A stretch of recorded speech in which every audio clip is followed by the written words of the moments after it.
Hello everyone, welcome back to this channel. So in this video we are going to continue with our SOC level 1 walkthrough. In the previous video we covered the cyber defense frameworks in its entirety.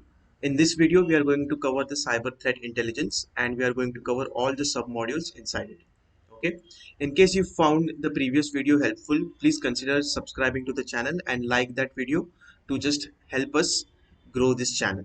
Okay, so now we'll start with the cyber threat intelligence, and the first part is the intro to cyber threat intel. Okay, so in the introduction, once again, if you have just joined this video, if you have not watched the previous video, in this entire SOC level 1 series, we are going to cover all the question answers that come here. Okay, and we will also solve some activities here and there. Okay, but it is suggested and it is recommended from my side as well that you go through all the resources, all the little links that tryhackme provide, because and try to do it yourself, because the most important thing is learning, and we are just not here to just answer the questions and get done with the modules. Okay, the important part is learning. Hence, if you get stuck at any point, you can use this series to get ahead from where you are stuck, but just go through all the resources very carefully and try to solve them yourselves first in order to learn them properly. Okay, so with that we'll start with this intro to cyber threat intel. So this room will introduce you to cyber threat intelligence CTI and various frameworks used to share intelligence. As security analysts, CTI is vital for investigating and reporting against adversary attacks with organizational stakeholders and external communities. So again, no answer is needed here, so we'll move ahead. So cyber threat intelligence can be defined as an evidence-based knowledge about adversaries, including their indicators, tactics, motivations, and actionable advice against them. These can be utilized to protect critical assets and inform cybersecurity teams and management business decisions. So again, a lot of information given about CTI. So you can read through this. What does CTI stand for? The answer is Cyber Threat Intelligence. IP addresses, hashes, and other threat artifacts would be found under which threat intelligence classification? The answer is Technical Intel. And how do you find this answer? You have to go through this entire resource that tryhackme provides. Task 3 is CTI life cycle. So threat intel is obtained from data churning process that transforms raw data into contextualized and action-oriented insights geared towards triaging security incidents. Okay, so you can just read about all that here. At which phase of life cycle is data made usable through sorting, organizing, correlation, and presentation? The answer is processing. During which phase do security analysts get a chance to define the questions to investigate incidents? The answer is direction. Moving on to task 4, CTI standards and frameworks. Standards and frameworks provide structures to rationalize the distribution and use of threat intel across industries.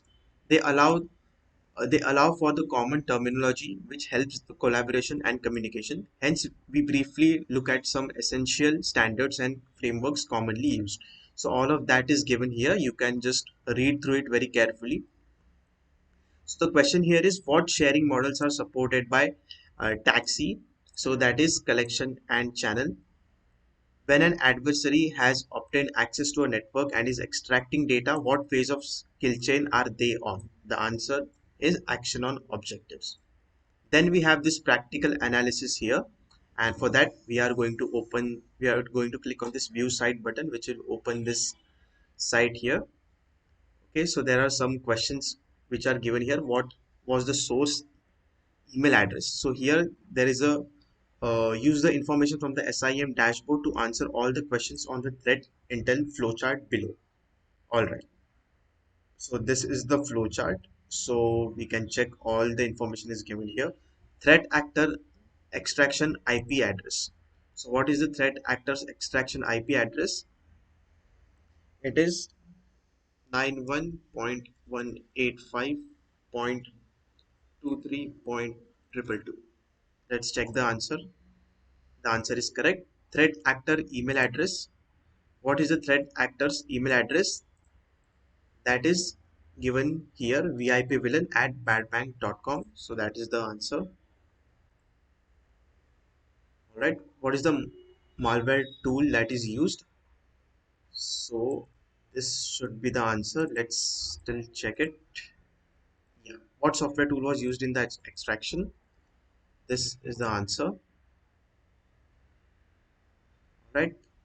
User victim logged account, and that is the administrator.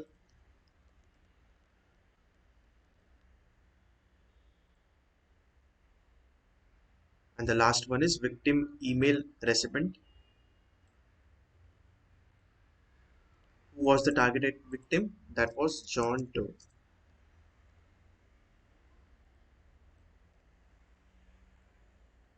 So this is the flag, and we can just paste it here. So now we'll just go through the questions on the left hand side once again. What was the source email address? vipvillain@badbank.com. What was the name of the file downloaded? This is the file that was downloaded. After building the thread profile, what message do you receive? So this flag we have to copy and just click on done. So with that, our intro to cyber threat intel is done. Now we will move on to the next one, which is threat intelligence tools. Okay. So let's move to the task one. So this room will cover the concepts of threat intelligence and various open source tools that are useful. The learning objectives include understanding the basics of threat intelligence and its classifications, using URL scan to scan for malicious URLs, using abuse.cs to track malware and botnet indicators, investigating phishing emails using phish tool, using Cisco's Talos intelligence platform for intel gathering. No answer is needed here. We'll move on to task 2. So threat intelligence is the analysis of data and information using tools and techniques to generate meaningful patterns on how to mitigate against potential risks associated with existing or emerging threats, targeting organizations, industries, sectors, and governments. Okay, so everything is given here. You just read through it. So no answer is needed. We'll move on to task 3, which is urlscan.io. So urlscan.io is a free service developed to assist in scanning and analyzing websites. It is used to automate the process of browsing and crawling through websites to record activities and interactions. Okay, you can open the website and go through it. Based on that, we are going to answer a few questions here. So it is very important that you go through all this which is given here. What is tryhackme's Cisco umbrella rank? That is 345612. How many domains did URL scan.io identify? The answer is 13. What is the main domain registrar listed? The answer is Namecheap Inc. What is the main IP address identified? So this is the main IP address that is identified. And how do you answer all these questions? By visiting the website and scanning tryhackme.com. So just try to do it yourself first. And if you are stuck, you can just use this. And now we'll move on to task 4, which is abuse.ch. So abuse.ch is a research project hosted by the Institute of Cybersecurity and Engineering at Bern University of Applied Sciences in Switzerland. It was developed to identify and track malware and botnets through several operational platforms developed under the project. So these platforms are Malware Bazaar, Feodo Tracker, SSL Blacklist, URL Host, and ThreatFox. So everything about each and every resource and tool is given here. Just read through it very carefully. The IOC 212.192.246.30.555 is linked to which malware on ThreatFox? The answer to that is Katana. Which malware is associated with the JA3 fingerprint on SSL blacklist? The answer is Dridex. From the statistics page on URL host, what malware hosting network has the ASN number AS14061? The answer is DigitalOcean ASN. Which country is botnet IP address 178.134.47.166 associated with according to the Feodo tracker? The answer is Georgia. Let's move on to task 5, which is fish tool. Before going on into the task, remember to click the start machine button attached to the VM and it will and open it in the split view. You will be able to use the same machine to tasks 7 and 8. So you have to just use, since I've already done, I'll not be doing that again. So you can just click on the start machine and just follow through the activity very carefully. So we'll go ahead with the questions here. What organization is the attacker trying to post in the email? Answer is LinkedIn. What is the sender's email address? The email address is this. What is the recipient's email address? The recipient's email address in the activity is this. What is the originating IP address? Defang the IP address. So you have to just defang the IP address in this format. How many hops did the email go through to get to the recipient? The answer is 4. So once again, just go through the activity very carefully. Open the website, open this machine, and go through the activity carefully. Learn each and everything and then move on. So now we'll move on to task 6, which is Cisco Talos Intelligence. Again, IT and cybersecurity companies collect massive amounts of information that could be used for threat analysis and intelligence. Being one of those companies, Cisco assembled a large team of cybersecurity practitioners called Cisco Talos to provide actionable intelligence, visibility on indicators, and protection against emerging threats through data collected from their products.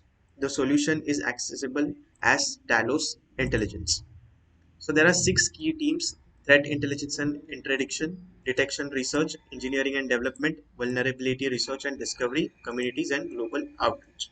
We can read about all of that here. We'll move on with the questions. Which is the domain, which is the listed domain of the IP address from the previous task? So if you do the previous task, the answer is scnet.net. What is the customer name of the IP address? Complete Web Reviews is the answer. So again, there is a task that you're required to do. You have to download these task files and just follow along the activity here, and you will be able to answer the questions which are given here. So we'll move on with the questions. According to email2.eml, what is the recipient's email address? The recipient's email address, if you do the activity, is Chris Leons at supercarcenterdetroit.com. From the Talos intelligence, the attached file can also be identified by the detection alias that starts with an H. So the answer is this: hidden next worm.gen. Scenario 2, again you have to follow the same, download the task files, do the activity. What is the name of the attachment on email3.eml? This is the answer. What malware family is associated with the attachment on email3.eml? The answer is Dridex. So that brings us to the conclusion for this module. No answer is needed here. You can click on done, and that will finish the threat intelligence tools module. Now we will move on to the next one, which is Yara. So again, in this room will expect you to understand basic Linux familiarity, such as installing software commands for general navigation and system. This room isn't designed to test your knowledge or for point scoring. It is here to encourage you to follow along the experiment with what you have learned here. Okay, it is very important in the next 3 modules that you do the activities very carefully, follow along. Again, as we discussed at the beginning of this video, the end goal is to learn and not just to get through the answers. Okay, so because I have already done these activities, I'm not repeating it because it will make the video very long, and that is not the point of this series. This series is just a use case for you in case you get stuck anywhere. Okay, so we'll move on with the task. The first one, no answer is needed. We can move on to task 2, which is what is Yara? All about Yara, the pattern matching Swiss knife for malware researchers and everyone else. With such a fitting code, Yara can identify information based on both binary and textual patterns, such as hexadecimal strings and strings contained with a file. Okay, so all about the basics of Yara is given here. What is the name-based 16 numbering system that Yara can detect? The answer is hex. Would you text the enter your name via string in an application? So you have to answer it in this format, yay or nay. The answer for this question is yay. Task 3. This room deploys an instance with tools being showcased already installed for you. Press the start machine button and wait for the IP address to be displayed and connect in one of the 2 ways. So this shows how to deploy the machine and start with it. So no answer is needed. Let's move on to task 4. Again, your first Yara rule. So this is all about the activity. So you just follow along this activity. Again, no answer is needed. Move on to task 5. Go through the task 5 very carefully. Again, no answer is needed here. So move on to task 6 once you are done. In task 6 also there is no answer needed. Move on to task 7. So it's all about the different tools that you use within Yara.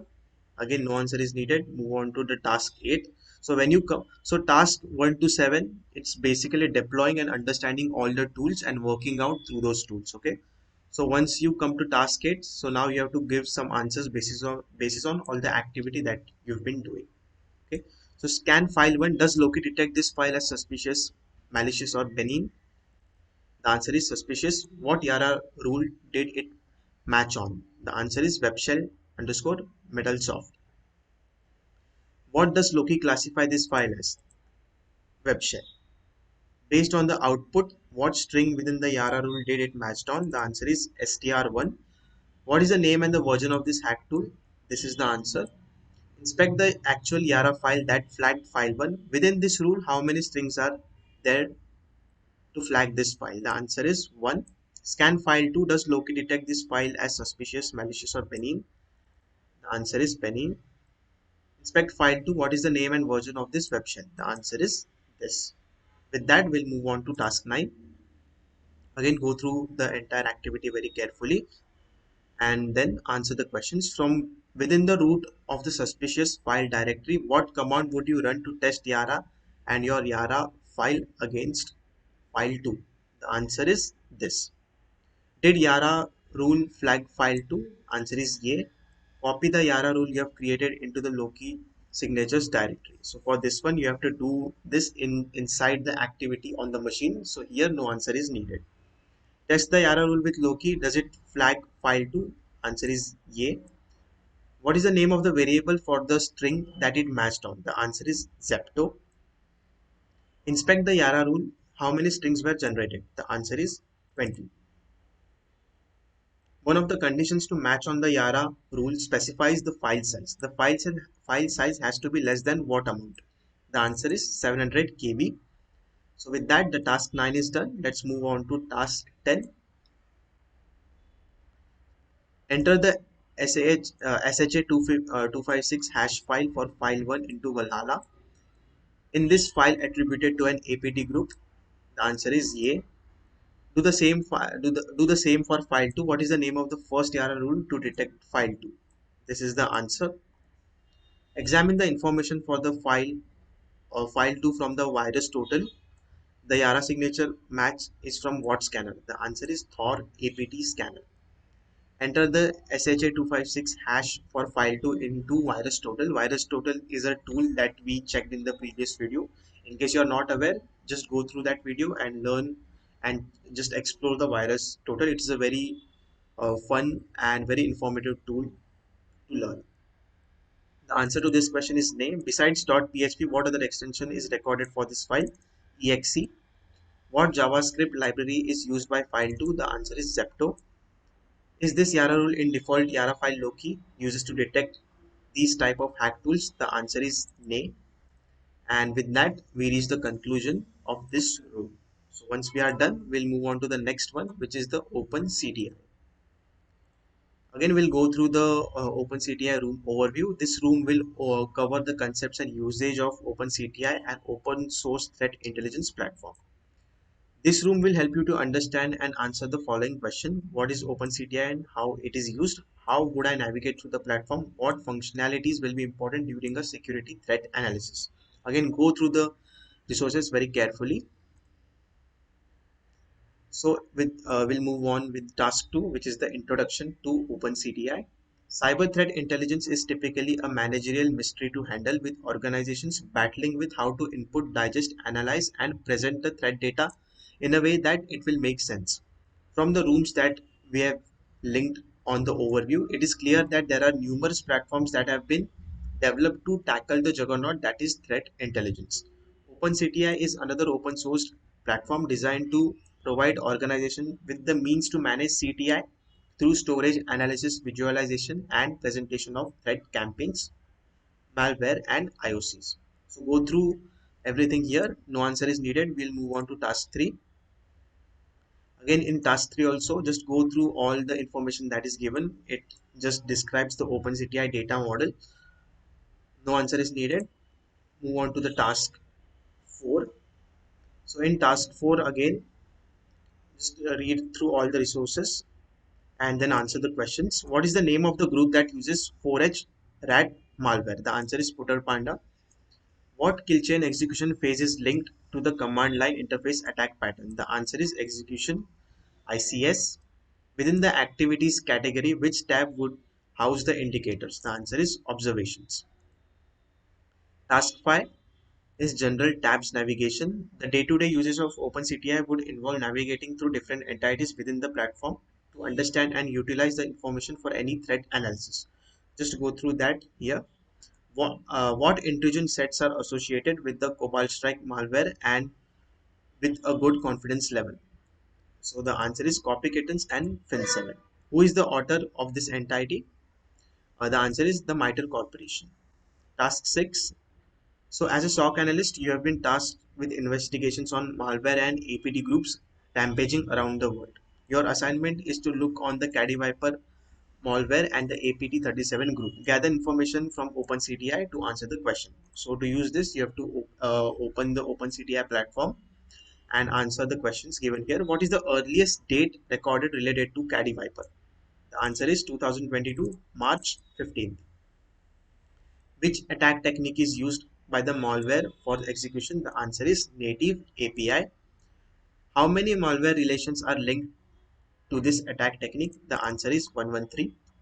Which three tools were used by the attack technique in 2016? The answer is Bloodhound, Empire and Shimrat Reporter. What country is APT37 associated with? The answer is North Korea. Which attack techniques are used by the group for initial access? So the attack techniques you can check from the MITRE website, and T1189 and T1566 is the answer. That brings us to the conclusion of this OpenCTI room. Okay, now we'll move on to the final module of this room, which is the MISP. So we'll go through the overview first. This room explores the MISP malware and threat sharing platform through its core objective to foster sharing of structured threat information among security analysts, malware researchers, and IT professionals.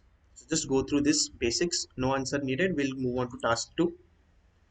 So what is MISP? MISP is an open source threat platform that facilitates the collection, storage, and distribution of threat intelligence and indicators of compromise, which is IOCs, related to malware, cyber attacks, financial fraud, or any intelligence within community of trusted members. So MISP is effectively useful for the following use cases: malware reverse engineering, security investigations, intelligence analysis, enforcement, risk analysis, fraud analysis. What does MISP support? IOC database, automatic correlation, data sharing, import and export features, event graph, and API support. Just read through this and just click on done. No answer is needed here. We'll move on to task 3. So for you to understand how MISP works and follow along in the task, launch the attached machine and use the credentials provided to log into the analyst account. So you have to start this machine and just use this username and password to log into the lab that is attached to this section. So once you follow along all the activities, you can answer the questions which are given here. How many distribution options does MISP provide to share threat information? The answer is 4. Which user has the role to publish events? The answer is organization admin. Okay, we'll move on to task 4. So in the task 4 again, it just gives us some information about the features of MISP. You can read through this very carefully. No answer is needed here. We'll move on to the scenario. Okay, so this CIRCL, the Computer Incident Response Center, Luxembourg, published an event associated with puppy rat infection. Your organization is on alert for remote access trojans and malware in the wild, and you have been tasked to investigate this event and correlate the details with your SIE. Use what you have learned from the room to identify this event and complete this task. Okay, so you have to do this activity and follow along all the steps carefully and then come here to answer these questions. What event ID has been assigned to the puppy rat event? The answer is 1146. The event is associated with adversary gaining the remote access into organizations. What IP addresses have been mapped as puppy rat C2 server? The IP address is 89.107.62.39. From the intrusion set Galaxy, what attack group is known to use this form of attack? The answer is Magic Hound. There is taxonomy tag set with certainty level of 50. Which one is it? The answer is OSET. So with that, it concludes this module as well. So there are some additional resources that are given here. You can just go through, and I'll recommend you to go through all of this one by one and then just click on done to finish off this entire module, which was cyber threat intelligence. So again, like we discussed at the beginning of this video, this cyber threat intelligence module has lots of practical activities that we need to do to learn everything properly. Okay, and if in case you get stuck somewhere, you can use this video as a use case to just move ahead. But it's very important to learn and try and do the activities yourself first, and then just use our videos as a use case. Okay, so with that, if you found this video useful, please consider subscribing to the channel. Share this video with your fellow network and fellow security analysts, which will help us to grow this channel. Okay, that is our sole objective, to help more and more security analysts with such interesting and fun tutorials. So we'll catch you up in the next one, which will be the network security and traffic analysis. Till then, take care and good luck.